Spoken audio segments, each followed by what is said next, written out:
everyone! Thank you for checking out my channel. Thank you for clicking on this video. This video is part of the series of videos I post to try to help people out when it comes to aptitude tests. And this video in particular, today, we're going to talk about some of the questions na lagi ninyong pinapadala sa akin sa Facebook page, sa comment section, regarding the exam. Now, I know most of you took the test nitong Sunday, and that is the reason why I want to talk to you about these things. So, ito yung mga questions lagi niyo pinapadala. I hope na ma-answer yung question ninyo. If not, you can keep sending questions in naman. Sumasagot ako. The only reason why I'm making this video is because paulit-ulit yung tinatanong sa akin, and I get a little bit tired rin of answering everything ng paulit-ulit. So hopefully, masasagot dito yung tanong ninyo, so you won't have to ask me personally and have to wait for me to respond bago nyo malaman, okay? Number 1 na question, gaano katagal ang hihintayin to get the results? Now, ang press release ng Civil Service Commission is up to 45 days. Usually, ang range ng mga araw ay 30 to 41 days naman. Hindi naman umabot talaga ng 45 days. But again, it will take some time. So, next month pa nyo malalaman kung ano yung result ng exam ninyo. Now, yung paghihintay na yan is part of the entire process. So, I suggest ang gawin ninyo would be look back at the types of questions na lumabas sa exam. Ano yung mga parts na nahirapan kayo sa fractions, sa radicals, sa percentages. If so, then start studying up on that right away. Okay? Kasi most people, ang mistake nila is, yun, kahit na alam nila na meron silang counting kakulangan or hindi sila masyadong nakasagot, tinatamad sila mag-aral ulit. So, I suggest na take some rest but go back into studying right away. Bakit? Kasi whether you passed or not, it's always good naman to learn something new. So, that is my advice. Okay? Next question. May quota po ba ang papasa? Now, a bunch of you sent me articles na ginawa ng ibang tao sa ibang mga website. And the truth is, I don't encourage those articles. And I don't, if you notice, I don't even post them sa ating page. Bakit? Kasi, number 1, hindi magandang epekto niya sa inyo. For example, if you are told na, hindi kasi 10% lang talaga kinukuha sa lahat ng mga nag-exam. Diba, it would make you feel bad or mas nadagdagan lang yung kaba ninyo na baka hindi kayo umabot sa top 10% na scores. Okay? So again, I don't think that's true. Number 2, yun nga yung reason ko I don't think that's true. Bakit? Kasi hindi naman i-announce ng Civil Service Commission until ang Civil Service Commission ang nagsabi sa inyo na yun ang standards for passing, na kinukuha lang nila yung mas matataas na scores na 10%, then that is the only time that you believe that. Okay? Number 3, the reason why I don't post those messages and I don't encourage that you believe that is kasi it's called clickbait. Okay? So for those of you who don't know kung ano ibig sabihin ng clickbait, ano yan, ibig sabihin nun, these are articles na alam ng mga tao na marami ang magbabasa or marami ang mag-click, and that is how they earn money. Now, let me give you a brief intro doon sa entire online publishing industry or ito pagsusulat ng mga articles or paggawa ng mga website. Okay? Now, before I even started this, I dabbled a little bit on that. I started blogging way back when I was a lot younger now. And the truth is, there are websites or there are people who earn money from website, from ad revenue. Ibig sabihin, the more people see their website, the more people read their articles, the more they earn. And the problem with this type of article is sometimes people will write this kasi alam nila na maraming magbabasa, and so they earn a lot of money from you guys na dahil nagpapanik kayo or nag-aalala kayo, you always read those types of messages. So I don't really subscribe to that. Now, fourth reason bakit hindi ko kayo ini-encourage, kasi nga, it won't help you. Yun yung focus ko dito, kaya I really wanted to talk to you about this. It won't help you, okay? Bakit? Kasi lalo kang lang kakabahan, lalo ka lang mapapressure, lalo kang madi-discourage. And that is the reason why I read it sa ibang mga groups or sa online, or sometimes pinapadala din sa akin, there are people who would say na, suko na ako, ayoko na mag-exam kasi hindi naman ako aabot talaga sa top 10%. Which is, kalokohan yan. Kasi diba, ang sabi nga ng Civil Service Commission, ang tanging standard lang is for you to get a weighted average of 80. Okay, 80 pataas. Ngayon, which brings me to the next question I'm going to answer, which is, paano ba i-calculate yung score? Kasama ba yung 1 to 20 na personal information questions? Now, regarding this, again, there are a lot of speculations all around the internet. May mga people na sabi na alam nila kung paano i-compute, may mga ganyan-ganyan, kung ano-ano pa. Now, here's the thing, okay? Again, hanggat hindi sinasabi ng Civil Service Commission kung ano yung ginagawa nila, no one knows, okay? Unless the person who's posting that actually does the computation for the Civil Service Commission, wala sa ating makakaalam. And in fact, hindi nila sinasabi.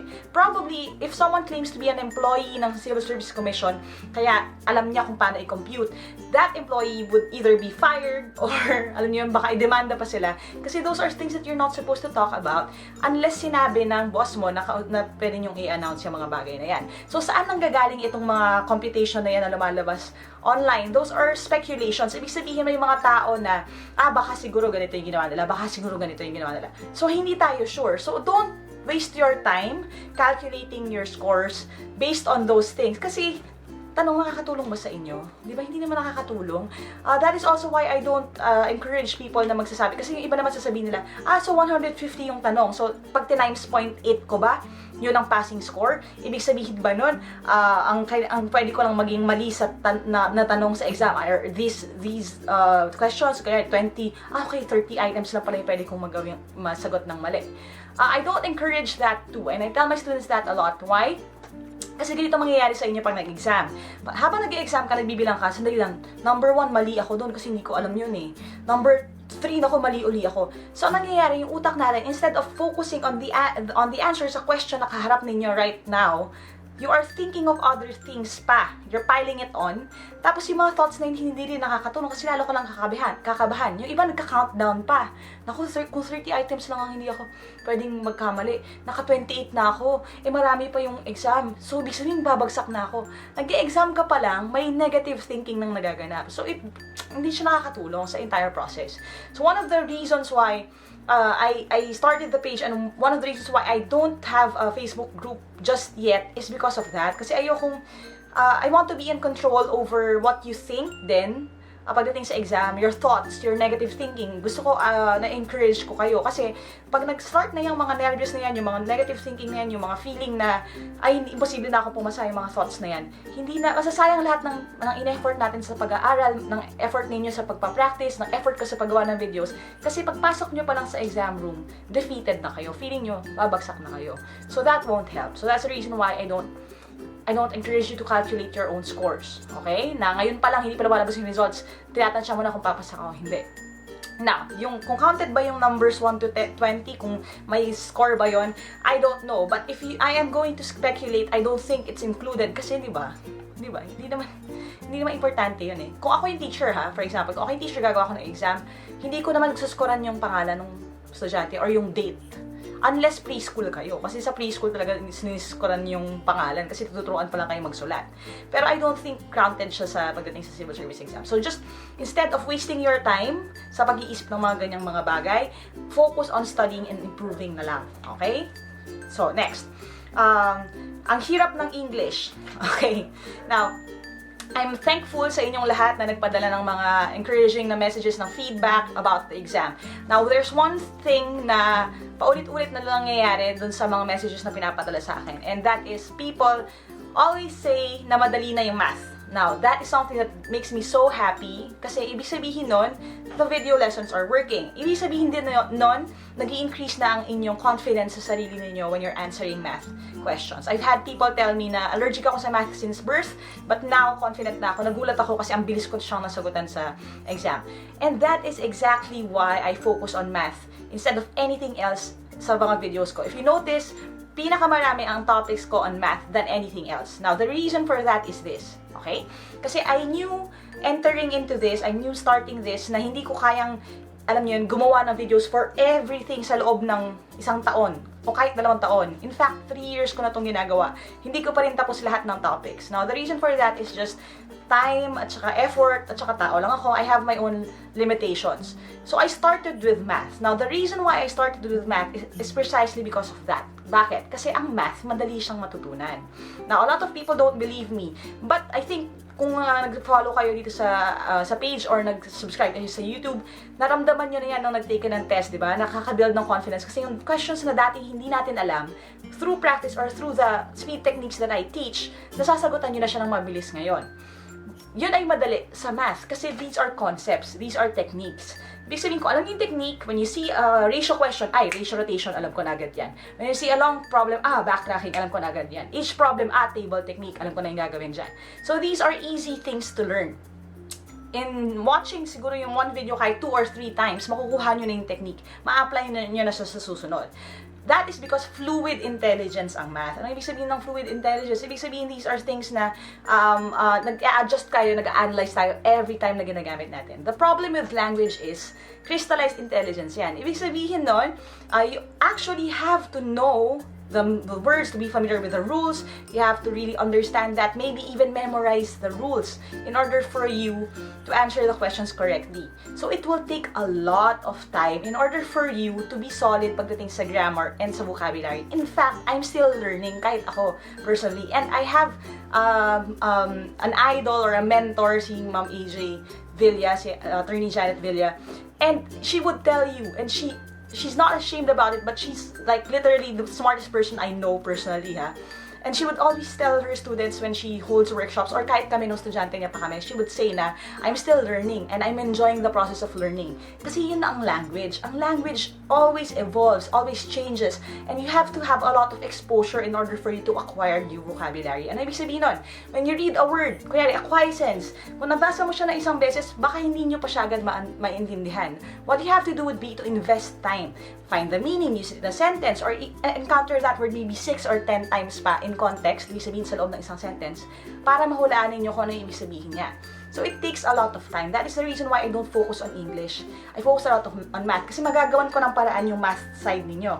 Yung English, not so much. Now, I've already started posting English lessons, subject-verb agreement, tapos na tayo dyan. Nag-start na tayo sa tenses, hindi ko lang natapos last time, pero I'm working on that na rin.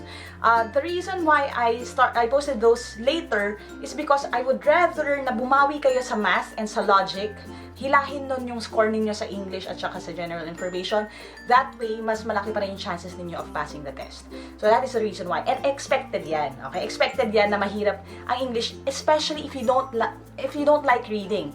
I've had students na nag-message sa akin or nag-post ng comment na, okay na po ako sa math, okay na ako sa logic, English na lang. Meron pa nga ibang nagagalit na parang kasalanan ko pa na mababa yung score niya sa English kasi daw, bakit daw puro math yung ginawa kong videos.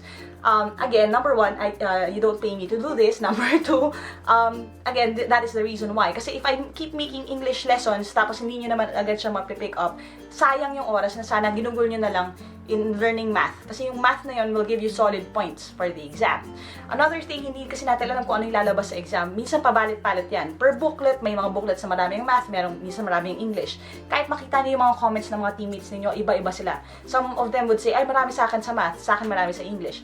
So again, iba-iba yan. Paiba-iba yan every time. So I'd rather spend my time smart, helping you study smart instead of study everything. Now, back to that topic. Bakit mahirap ang English? Kasi nga, hindi ka mahilig magbasa. Kung mahilig ka magbasa, here's my promise, okay? And actually, some of you may agree with me, okay? So comment na lang kayo below. Kung kayo yung tipo ng Team Lyqa member na magaling mag-English, not so much math, okay? May edge kayo kasi mahilig kayo magbasa, right? Do you agree? Okay? And I've had a lot of students like that. In fact, nitong last time, I've had students na nagpo-post talaga ng comments kasi mas solid pa nga sila sa grammar rules than me. Kasi ako, I enjoy reading. That is the reason why I learned English. So I would suggest, eto ha, especially if you know na nahirapan ka talaga sa English this time, start reading books right away. Habang matagal pa yung susunod na exam, kahit pumasa ka na, okay, which we are praying for, kahit pumasa ka sa exam, maganda pa rin discipline for you to start reading. So, ngayon pa lang, malayo pa ang exam, or even in life, for your life in general, start reading books. It will only do you good. Okay? So, on that note, I'm going to remind you guys, there is a book club. Meron tayong Team Lyqa book club. I'm going to post the link rin down below. There are videos rin about that. I'm going to post it dun sa end screen ng video na ito. I've already discussed a few books. Hindi ko lang siya nakikeep up kasi nga ang dami ng demands, ang dami ko pang kailangan gawin. But since marami na ako nagawang math videos this last season, maybe I can focus on that a little bit more. Dahil nga medyo malayo pa yung araw ng exam. In those, if you're part of the book club, I'm going to give you access to some books, some questions, some guide questions na makakatulong sa inyo in order for you to process the book that we're reading.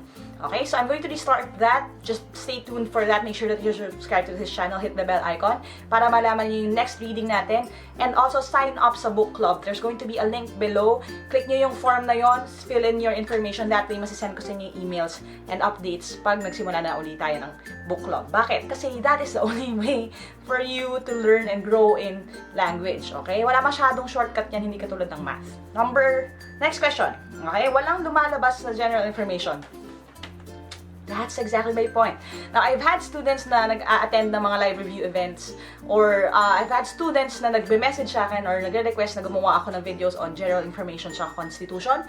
And the truth of the matter is, even if ang decision making ko kasi na process when it comes to requests ng video lessons is hindi chronological. Ano ibig sabihin nun? If someone requests na gumawa ako ng general information video, okay? Tapos may nag-request sa akin ng, for example, scientific notation, which was what happened last time, okay? Kasi scientific notation, if you notice, hinabol ko siya for the August exam. Actually, may nag-request sa akin, si Eljon, nag-request siya sa akin way earlier this season ng video on general information tsaka Constitution. Yung nag-request sa akin scientific notation, nag-request lang siya a few weeks before I actually posted the video series. Now, bakit inuna ko yung scientific notation kesa sa general information? Kasi mas malaki ang odds na lumabas yung covered natin regarding scientific notation kaysa sa general information. And I saw a lot of you guys complaining about that in other Facebook groups or in the comment section. And inaral ko yung buong Constitution. Mastery ko pa kung ano yung titles ng mga articles at kung ano yung article number. Tapos walang lumabas sa booklet. And that is precisely why I don't pay too much attention on general information. Kahit yung mga attend ng live review events, if you notice, we don't talk about general information. Instead of that, I focus on math, logic, and English. Bakit? Kasi mas marami yun na lumalabas sa exam. Now, if you notice, okay, I'm going to post it here na lang, yung picture. That is the coverage ng civil service exam. If you notice, yung part ng math tsaka part ng English, halos kasing haba lang nung general information, right?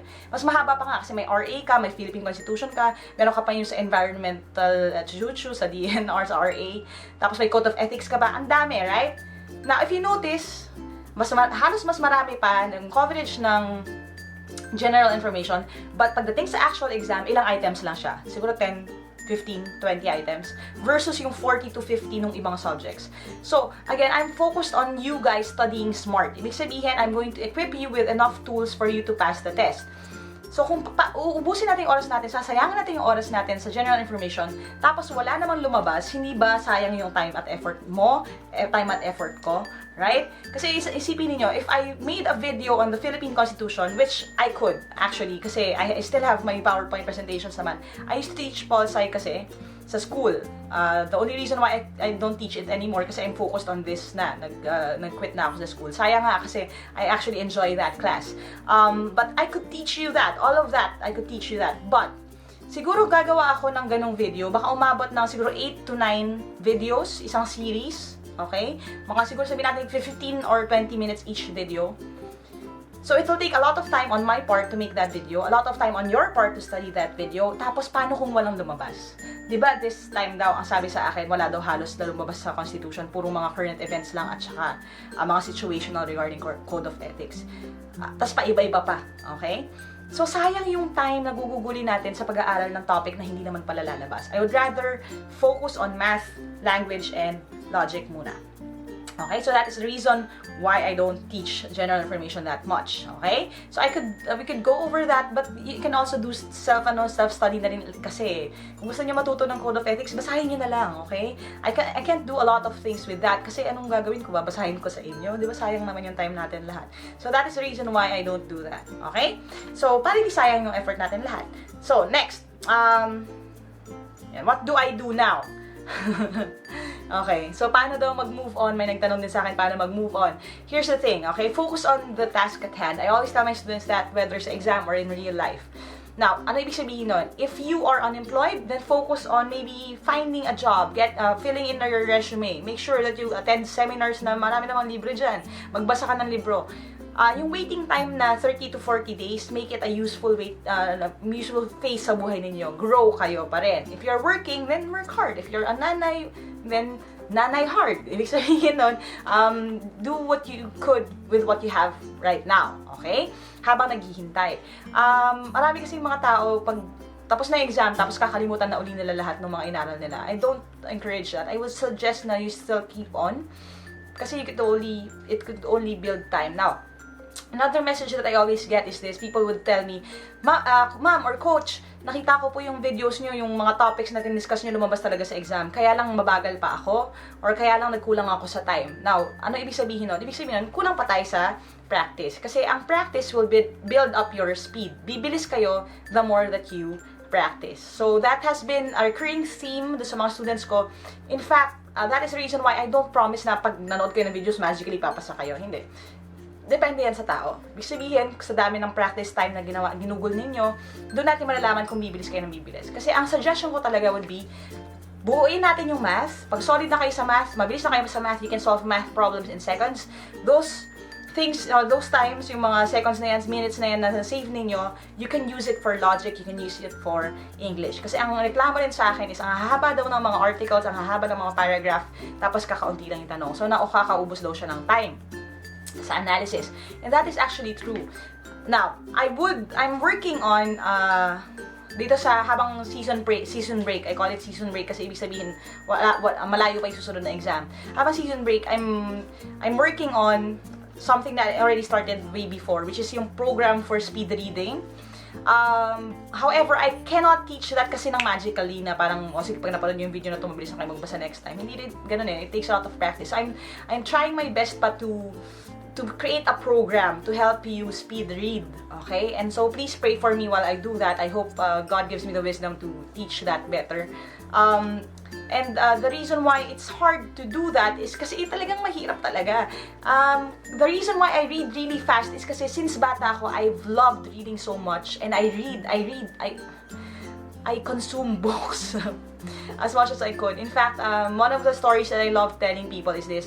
When we were in high school, kasagsagan ng Harry Potter. So, if you're not familiar with the Harry Potter books, I suggest that you go and read those. May mga movies din naman. But maganda pa rin yung books. Kasagsagan ng Harry Potter books. And in our house, bawal yung Harry Potter books. Kasi, medyo conservative yung mga tatanda sa bahay namin. Takot sila sa magic, ganyan, dragon. And sa Harry Potter kasi may mga ganon. So, bawal yun. One of the banned books yun sa bahay namin. But the thing is, I love that book. Now, in our school, sa Science High School, there are just a few people who own books ng Harry Potter kasi mahal at saka rare, okay? And what we would do would be, pipila kami, kasi ganun yun eh, sa school, di ba, pahiraman. So, pipila kami na, ay, pahiram naman yan, ganyan. And what will happen usually is, dahil mahihain ako, sobrang mahihain ako. I know sometimes people tell me na hindi daw halata or hindi sila naniniwala. But it's true. Kahit katanong niyo pa sa mga kaklase ko ng high school. Sobrang mahihain ako. So, yung hindi ko kinakausap directly yung may-ari ng libro, kasi nahihiya ako manghiram. So, ang nangyayari would be this.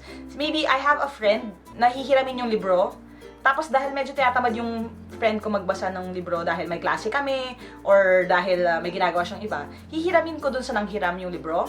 Okay, now, if you know the Harry Potter books, medyo makapal siya talaga. Maybe 600 to 1,000 plus pages usually. Hihiramin ko yun sa kanya, and I can only read that book during class. Okay, I know nakakahiya, and I don't encourage that you do this if you're watching this and you're a kid. Okay, but that is what it was for me. Now, if you are a kid and you own books, hindi nyo kailangan gawin to, okay? Read it sa vacant. But ako, sa case ko, dahil hinihiram ko nga lang sa nanghiram, at yung nanghiram ay ibabasahin yun sa break or sa vacant, I can only read it during class. So, that is the reason why bumilis ako magbasa, kasi nagmamadali ako. In fact, I read yung 4th book ng Harry Potter within one day, kasi during class. Kasi nagmamadali ako kasi sorry ko doon sa nanghiram. So, those are the circumstances that helped me build up my speed in reading. Kasi nga, I love books. I love reading so much, so I really had to speed through this. So, again, I will suggest that you start reading right away. And I will try to make a program on speed reading really fast. Yeah, that's it. And if you have any questions, just let me know. I'm pangit ng ending, no? Pero again, I always tell my students this, no? You've done your best. Let God do His part. Pray na lang tayo. Let's keep praying na maging positive yung results. Share this video with your friends kung mag-exam din sila. Subscribe to this channel kasi marami pa tayong mga gagawin. Ang nangyayari ngayon is I check all your messages, I consolidate all your suggestions para yung susunod na mga videos gagawin ko based on your suggestions and kung ano yung gusto ninyong makita and lumabas sa exam na hindi ko pa na-discuss. So, thank you for all your feedback. Thank you for all the encouragements. Salamat kasi I think this is the batch na pinakamarami yung masaya at nagamit nila lahat ng techniques. The reason for that is kasi ngayon ang dami ng videos, 100 plus na yung mga videos na nagawa ko. So talaga halos na-cover na natin lahat, lalo na sa math.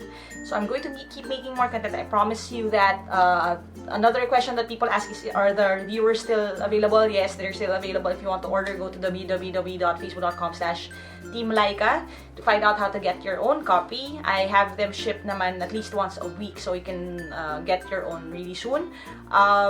So if you want instructions on that, just hit me up. And subscribe to this channel as always, and let's keep praying. Yun lang. Keep a positive mindset and let's keep praying na maganda yung maging resulta. This family is growing, no? Dumadami kayo lagi, and the reason why dumadami kayo is really because you guys tell your friends about this, tell your family members about it, and I'm really happy about that. So thank you guys, and I love you, I'm proud of you and what you did, and keep praying, okay? And we'll keep working on you guys to be better. So celebrate your improvement, but don't quit. Let's just keep learning more things. Kasi nga sabi nga dito sa shirt that we have, ito yung exclusive na Team Lyqa shirt ngayon that you can get also, ang nakalagay, never stop learning. So, ano ibig sabihin nun? Even if natapos na exam, even if nakapasa na kayo, don't stop learning. Kasi that's one thing na I still do up to now. So, that's my encouragement for you guys. Thank you. Bye for now. See you soon.